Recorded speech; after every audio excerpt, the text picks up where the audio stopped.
Dans cette vidéo, nous allons voir comment additionner ou soustraire deux fractions qui cette fois-ci ont des dénominateurs différents. Donc comme souvent en mathématiques, quand on arrive à un problème qu'on ne sait pas faire, ou un calcul qu'on ne sait pas faire, on essaye de se ramener à un calcul que l'on sait déjà faire.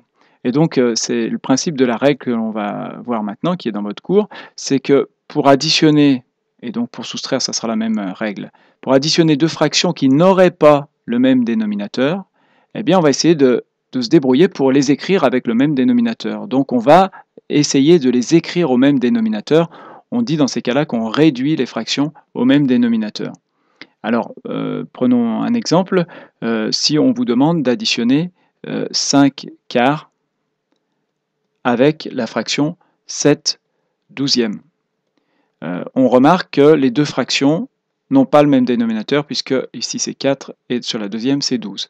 Ce qu'il ne faut surtout pas faire, c'est faire 5 plus 7 et 4 plus 12. Ça paraît très simple, mais ça serait totalement faux. Donc ce qu'il faudra, c'est les mettre au même dénominateur. Or, ici, on remarque que 12, c'est dans la table du 4. Donc on pourra ici multiplier le 4. Donc ça, ce que je vais écrire ici, on doit le faire dans sa tête. 4, on va multiplier par 3. Parce que si on fait 4 fois 3, ben on obtiendra 12. Donc le dénominateur de la première fraction sera le même que celui de la deuxième. Par contre, évidemment, si je fais ça, la fraction n'est plus égale. Donc il faudra écrire une fraction égale et donc multiplier aussi au numérateur par 3. Ainsi, on écrira une fraction égale, puisqu'on a revu la règle qui dit que quand on multiplie le numérateur et le dénominateur par un même nombre, ça ne change pas la valeur de la fraction. Et par contre, là, on aura bien des dénominateurs qui seront égaux. Et donc ici, ça va nous donner égal, alors 5 fois 3, ça fait 15, sur 4 fois 3, ça fait 12, plus 7 douzièmes.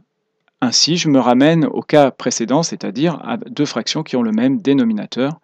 Et donc, le dénominateur commun sera 12, et on fait 15 plus 7, et on obtient à la fin 22. Alors, quand on a fait ça, on a trouvé le résultat du calcul, et on pensera bien, suivant la question, mais de manière générale, il faudra avoir ce réflexe, à simplifier le résultat si on peut le simplifier à la fin. Est-ce que la fraction 22 douzièmes, je peux la simplifier? Oui, puisque je peux diviser au numérateur et au dénominateur par 2, ce qui fera 11 sixièmes.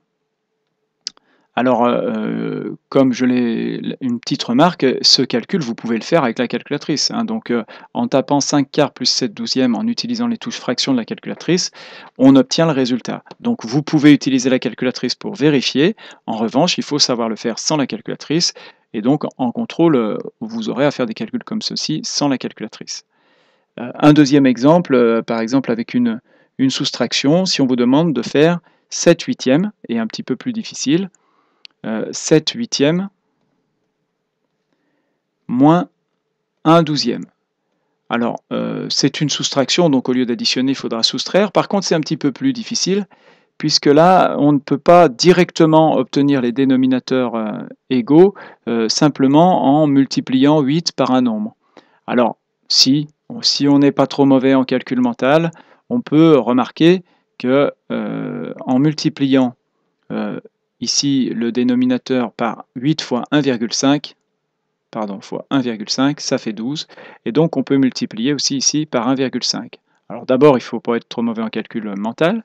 Deuxièmement, on est obligé de multiplier par un nombre à virgule, donc c'est pas très pratique, puisqu'à la fin, on risque d'obtenir des nombres à virgule. En tout cas, c'est possible, mais on préférera travailler avec des nombres entiers, donc on va plutôt essayer de multiplier par un nombre entier. Le problème, c'est que 8 fois 2, ça fait déjà 16, donc ça fait plus que 12. Donc ici, on va multiplier les deux nombres. Il va falloir trouver un nombre qui soit à la fois dans la table du 8 et à la fois dans la table du 12. Alors, sur un coin de votre brouillon, vous pouvez faire la table du 8. 8 fois 1, ça fait 8. 8 fois 2, 16. 8 fois 3, 24. 8 fois 4, 32. 8 fois 5, 40. Alors, vous vous arrêtez, on la continuera éventuellement après. Puis à côté, on va faire la table du 12. Alors 12 fois 1, ça fait 12. 12 fois 2, ça fait 24. Et là, ce n'est pas la peine de continuer plus. On repère que donc le nombre 24 est à la fois dans la table du 12 et dans la table du 8. On dit que 24 est un multiple commun à ces deux nombres. Donc ça va être notre dénominateur commun. Alors il suffit donc ici, la première fraction de multiplier au numérateur et au dénominateur par 3 pour obtenir 24 au dénominateur. Et la deuxième fraction, de multiplier au numérateur et au dénominateur par 2 pour obtenir là aussi le dénominateur 24. Du moment où on multiplie le numérateur et le dénominateur de chaque fraction par un même nombre, on obtient une fraction égale. On n'est pas obligé de multiplier les deux fractions au numérateur et au dénominateur par le même nombre. Et donc ici, ça va nous donner 7 fois 3, 21. 8 fois 3, ça fait 24. Donc 21 24e, moins 2 24e. Et on peut ensuite calculer. Cette fois-ci, c'est une soustraction. Donc on effectuera le calcul 21 moins 2 qui fait ici 19. Et on laisse, bien entendu, le dénominateur 24. Alors 19, ce n'est pas dans la table d'un nombre connu, donc on ne peut pas diviser, donc cette fraction ne peut pas la simplifier.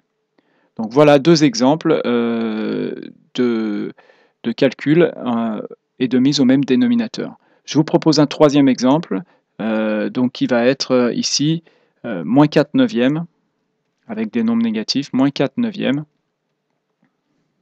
plus 5 douzièmes.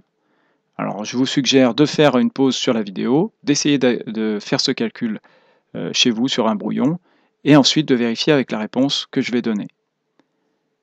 Alors ici, on va voir quel est le dénominateur commun. Donc on va essayer de trouver un nombre qui soit à la fois dans la table de 9 et dans la table de 12. Alors soit vous faites comme je l'avais fait avant sur un brouillon, vous écrivez les nombres de la table du 12 et de la table du 9, soit là vous repérez rapidement que 9 fois 4, ça fait 36, et que 12 fois 3, ça fait 36.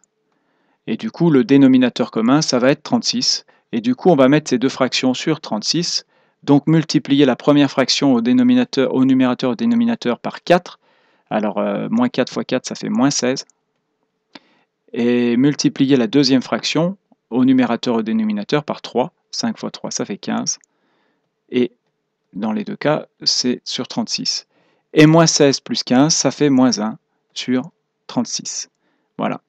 Alors évidemment, dans des cas plus compliqués, avec des nombres plus compliqués, il peut être parfois difficile, ou en tout cas un peu plus difficile, de trouver le dénominateur commun, mais vous n'aurez pas de cas bien plus compliqués que ceux-ci, donc il faut avoir compris cette méthode.